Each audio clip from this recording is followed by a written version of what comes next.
রাস্তায় চলার পথে বেশি পটি পেলে যা হয়।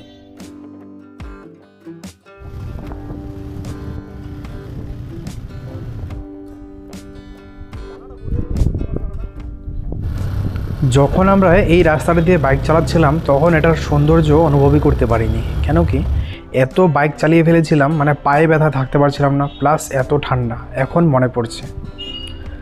আর প্রথমবার পাহাড়ের রাস্তায় বাইক চালিয়ে মানে আমরা যখন তাওয়াং থেকে আসছি তখন ল্যান্ডস্লাইডিং একটা দেখলাম।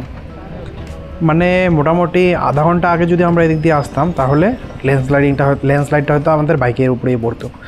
তো মোটামুটি 2 ঘন্টার মতো এখানে লেগেছিলো আমাদের, সাফ হতে হতে 2 ঘন্টা লেগে গেছিলো ল্যান্ডস্লাইডিংটা।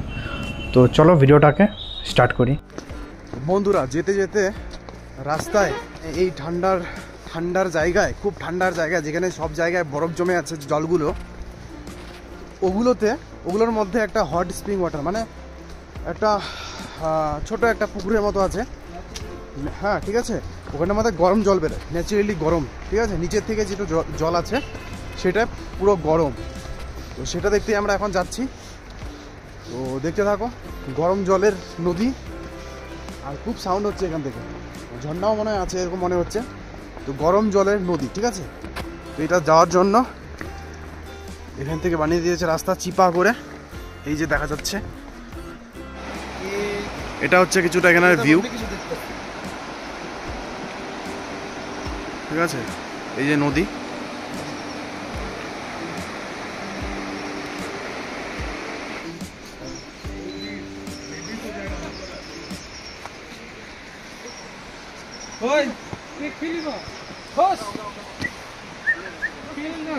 আর তোমরাও দেখতে থাকো ভিডিওটা, এত সুন্দর জায়গা দিয়ে ঘরে আসার পরে মোবাইলে যখন চেক করছি ভিডিওগুলো তখন অনুভব করছি যে কত সুন্দর রাস্তা দিয়ে আমরা আসলাম চালিয়ে।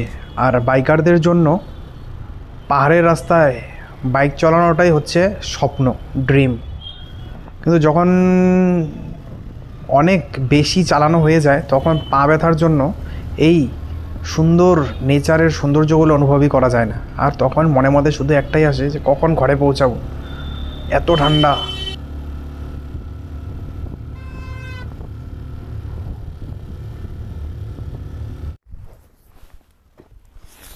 রাস্তায় চলার পথে নেচার কলিং, ঠিক আছে, রাস্তায় চলার পথে হয়ে গেছে নেচার কলিং। আর ও প্যান্টে হেগে দিয়েছে, ও প্যান্টে হেগে দিয়েছে। এই দুজন